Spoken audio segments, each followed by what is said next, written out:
Yo les gars, on se retrouve aujourd'hui pour une nouvelle vidéo. Aujourd'hui, on va s'intéresser à de nouvelles end traps qui vont bientôt sortir et qui vont être vraiment impactantes dans Yu-Gi-Oh! Tout simplement parce qu'elles ressemblent à notre Cancrelamax ou Maxé en anglais, qui est une carte, ou du moins une end trap, une carte qu'on voit depuis la main au cimetière, qui est extrêmement impactante, mais qui est interdite dans le format TCG, donc qu'on joue pour la plupart d'entre nous. Ce qu'on va faire dans cette vidéo, c'est qu'on va tout simplement voir ces nouvelles cartes, voir qu'est-ce qu'elles font et les comparer pour voir un petit peu pourquoi elles vont être si importantes, si impactantes dans une méta Yu-Gi-Oh!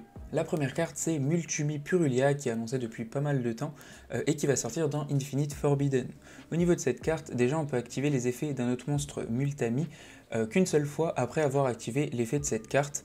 Derrière, si on contrôle pas de carte, effet rapide, on va pouvoir défausser cette carte depuis notre main et appliquer ses effets jusqu'à la fin du tour. Derrière ça, à chaque fois que notre adversaire va invoquer normalement ou spécialement un monstre depuis sa main, immédiatement on va pouvoir piocher une carte. Durant la end phase, si on a plus de cartes dans notre main que le nombre de cartes que l'adversaire contrôle plus 6, on va devoir renvoyer des cartes au hasard depuis notre main dans le deck égale à la différence. On va directement lire la seconde parce que l'effet est quasiment le même, donc on va pouvoir discuter ensuite de leurs effets. Au niveau de la seconde, c'est Mulcharmy Fuwaros qui a été annoncé, je crois, hier ou avant-hier, pour du coup Rage of the Abyss. Donc pour elle, on voit clairement qu'il y a une similitude au niveau de l'artwork. On est sur des monstres niveau 4, on va avoir un attribut, un type différent, donc clairement il y a un clin d'œil. Est-ce que après ça va faire partie du même archétype et au niveau de la première restrict, ça va être vraiment l'archétype en lui-même qui va se restreindre, ou est-ce que c'est vraiment par carte? Ça je sais pas encore parce que au niveau des traductions en fait c'est deux choses différentes. Donc peut-être que vous savez, n'hésitez pas à me le dire dans les commentaires. Au niveau de son premier effet, c'est pareil, on va pouvoir activer qu'une seule carte Mulcharmy juste après avoir activé son effet à elle. Au niveau de son autre effet, si on ne contrôle pas de carte, effet rapide, on va pouvoir la discard et appliquer cet effet jusqu'à la fin du tour. Donc exactement le même principe que l'autre carte. Et là par contre ce qui va changer, c'est qu'à chaque fois que notre adversaire invoque spécialement un monstre depuis le deck ou l'extra deck, à ce moment-là on va immédiatement piocher une carte. Durant la end phase, même principe que son collègue, si le nombre de cartes qu'on a dans notre main est supérieur au nombre de cartes que l'adversaire contrôle plus 6, on va devoir renvoyer au hasard un nombre de cartes de notre main pour que ça fasse le même nombre de cartes que l'adversaire a sur le terrain, plus 6. Qu'est-ce que ça veut dire? Ça veut juste dire que si l'adversaire a 2 cartes sur le terrain, vous pouvez avoir un maximum de 8 cartes en main, et si vous en avez 9, bah la 9e, ça va être une carte au hasard que vous allez renvoyer dans le deck, pour être un peu plus clair à ce niveau-là. Pourquoi est-ce que ces cartes sont si impactantes et que tout le monde en parle, même dans Yu-Gi-Oh! C'est vrai que ça a été pas mal choquant au niveau de Purulia. Tout simplement parce qu'au niveau du format OCG, donc le format japonais, on va avoir une carte qui est maxée. Maxée, c'est une carte qui est extrêmement impactante, encore plus que celle qu'on a là, et qui va être beaucoup plus fort car beaucoup moins restrictif au niveau de ses effets. Le principe, c'est que durant le tour de chaque joueur, donc déjà là on a quelque chose d'avantageux, c'est bien pendant le tour de chaque joueur, pour le coup, pour nos monstres qu'on vient de voir, c'est bien seulement pendant le tour de chaque joueur, mais il faut bien qu'on ait 0 carte sur notre terrain. Si on a une carte sur le terrain, on ne peut plus l'activer. Donc c'est déjà un petit peu plus restrictif. En plus de ça, c'est bien ce tour, chaque fois que votre adversaire invoque spécialement un ou plusieurs monstres, on pioche une carte. Pareil, au niveau de Cancrelamax, c'est extrêmement fort parce que ça implique pour le coup et de la main, et du deck, et de l'extra deck, peu importe, tant que c'est une invocation spéciale, ça marche.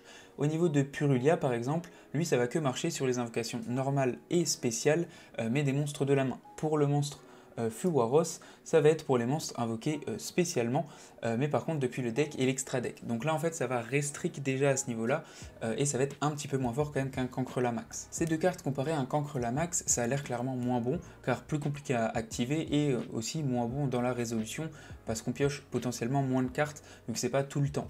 À ce niveau-là on est clairement d'accord, mais c'est pas pour ça qu'il faut vraiment y faire attention, dans le sens où piocher des cartes dans Yu-Gi-Oh! Reste extrêmement fort. C'est un jeu où si vous avez 2 cartes de plus, ça peut être une Droplet, un Dark Ruler No More, ça peut changer complètement une game, une seule carte dans Yu-Gi-Oh! Donc c'est là qu'il faut vraiment pas du tout sous-coter ces cartes qui vont potentiellement être jouées en TCG. Actuellement, on n'a pas vraiment de réponse sur le fait de savoir si ces cartes vont être vraiment jouées compétitivement, tout simplement parce que, comme je vous disais, au niveau de l'OCG, donc ceux qui ont les cartes avant nous au niveau du Japon, ils ont toujours leur Cancrelamax. Donc Cancrelamax est meilleur que ces deux cartes, donc qu'elles sortent en OCG, ça ne change rien. Elles ne seront pas jouées tant que Cancrelamax sera possible à jouer en OCG.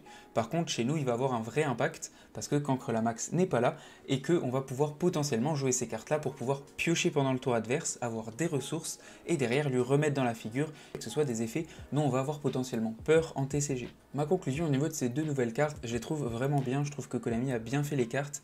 Elles sont en même temps extrêmement impactantes, en même temps compliquées aussi à invoquer, etc. On a le petit truc du +6 qui fait qu'on peut pas non plus faire des FTK ou des trucs un peu bizarres avec, donc ça j'aime bien aussi.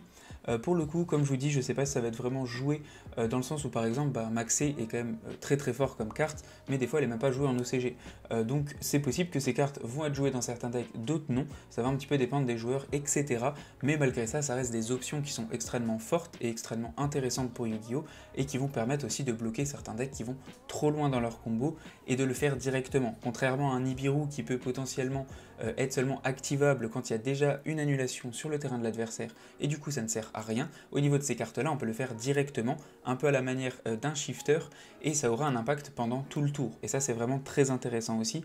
Donc à voir, mais je pense que ça va être clairement joué, à voir à quel niveau surtout, et si on va le voir vraiment partout, ça on verra au niveau de la sortie. Voilà, merci d'avoir regardé, n'hésitez pas si vous avez des idées ou des avis à ce niveau là. Ciao ciao, à plus et abonnez-vous.